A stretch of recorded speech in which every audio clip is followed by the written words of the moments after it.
Hi, my name is Denise Natalizio. Thank you for taking time to meet and learn about Layla. Layla is my goddaughter. Her and her family, her mother Vielka and father Ricardo, are with us from the Dominican Republic.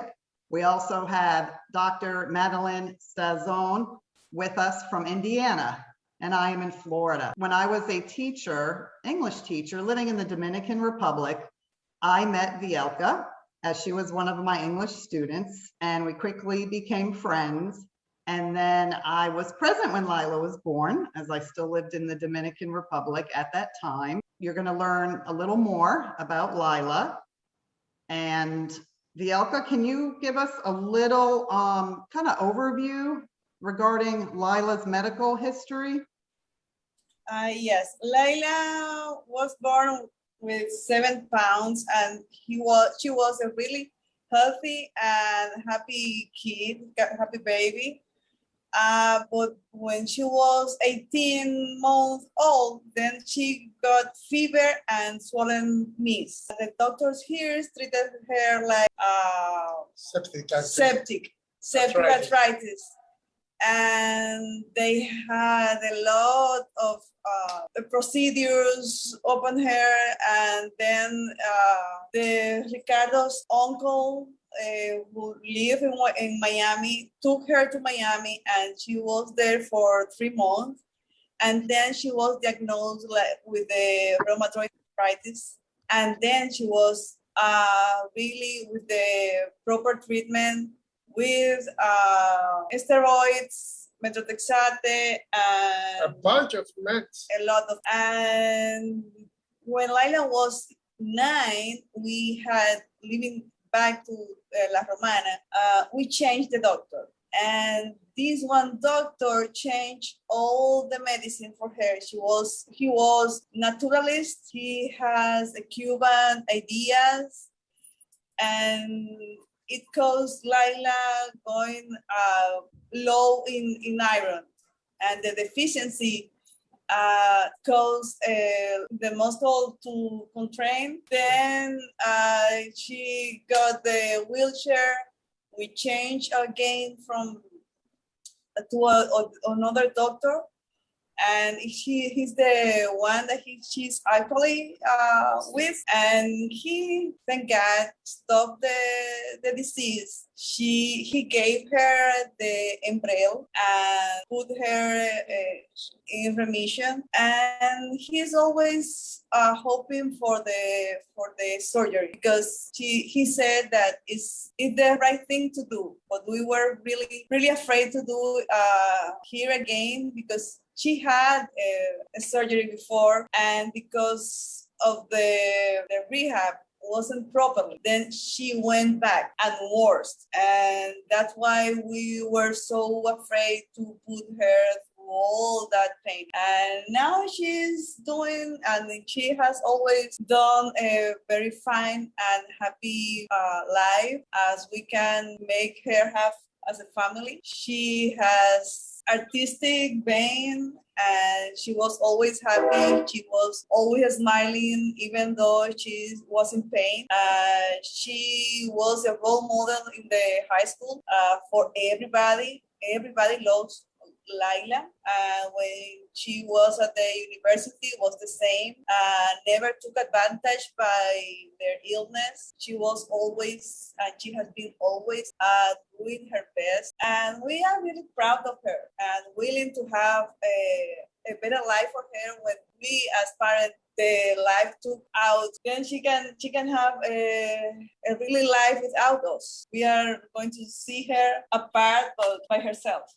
Really hope so. Thank you for that. Right, what every parent aspires for their children, and I can definitely attest to Layla's attitude. And you can see some of the artwork behind her, because some of that is her artwork. If you've been in my office, you'll see her artwork in my office, because she is very talented. So Layla, 25-year-old young woman that you are, tell us a little bit what a typical day is like for you. in La Romana, Dominican Republic? Well, a typical day for me is waking up at 5 a.m. with my mom every day to have coffee and girl time, just us two. And the dog. And my dog. We play with my dog, we talk for about an hour, then my mom gets me ready to go to work. My dad comes down while I'm getting ready for work. He makes my breakfast and my lunch, because I usually have lunch. I spend my whole day in my office. And in the afternoon, then I call my dad whenever I'm done and he comes pick me up. After that, if we have to run any errands, then dad takes me. If I have to go to the doctors, anything, my dad takes me after work, and then we come back home. Maybe I'll do some therapy. Some days I'll paint or just come hang out with mom again. And then Korea. yeah, I also like to learn languages in my free time when I get back home. Then it's just we have dinner together and then we get ready for bed and start all over again the next day. Thanks. How do you navigate living where there's not elevators? I mean, as Americans, that's something we take for granted, right? We do. Those things don't typically cross many people living in America. Ricardo? There's a man who takes care of me. He's your elevator. Yes. Yeah, he carries me in my wheelchair upstairs when I need to. He used to Still do at it. work? Yeah, he does it now at work too. He used to do that at high school when I was in high school too.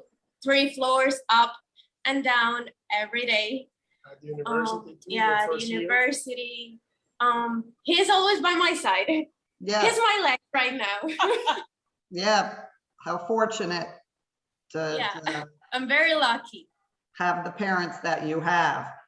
So, Dr. Stazon, why don't you tell us a little bit about your role in this? And I'll just add that how we got from Layla to me to Dr. Stazon was through my cousin, Lisa Natalizio. There was a connection made and here we are. So sure. So Lisa Natalizio, your cousin, is married to Kevin Booth, who is one of our POP team participants. I am president and executive director of Pediatric Orthopedic Project, and it is a foundation dedicated to improving pediatric orthopedic care in the third world. So every year we run a mission trip where we are able to operate 7 to 10 children with orthopedic conditions. And Kevin has joined us in the past. And so through Kevin, we got a video of Layla. And then earlier this year, we were able to actually grow in our efforts to helping her. And so we started with physical therapy. We connected her to a therapist. I then arranged for some evaluations in the town of Santiago, Dominican Republic, which is where we normally do our mission trip. And there she had many tests done and saw an orthopedic surgeon there that specializes in joints. And he deemed it imperative that she would be transferred to the United States for surgery. She has a condition partially brought by her long-standing juvenile rheumatoid arthritis, where all her joints have lost basically their cartilage, but also she has sequela from long-standing steroid use. Her growth plates fused prematurely, so she has short statures, and basically all her joints were involved. but she will require replacements of both hips, both knees, and both shoulders. So it's really a very unique case. Thank you for that. Lila, you mentioned in your valedictorian speech, which I hope everyone clicks on that and listens to that as well. You mentioned let our dreams fly.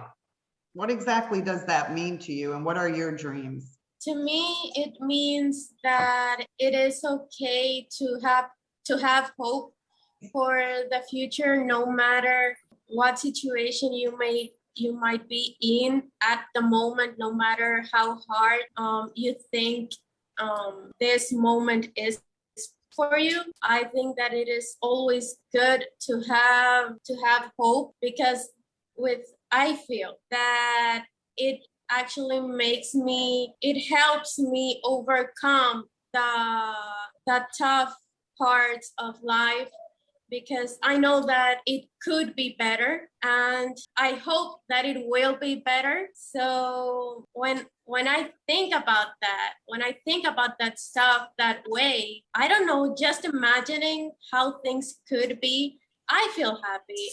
And when I feel happy, I find that, for example, in my case, if I'm in pain, then that moment of pain, I can handle it better. Instead of crying, I'm just like, you know what? It's just for a moment. I know it will get better, because I know it can get better, because I hope it will. Thank you.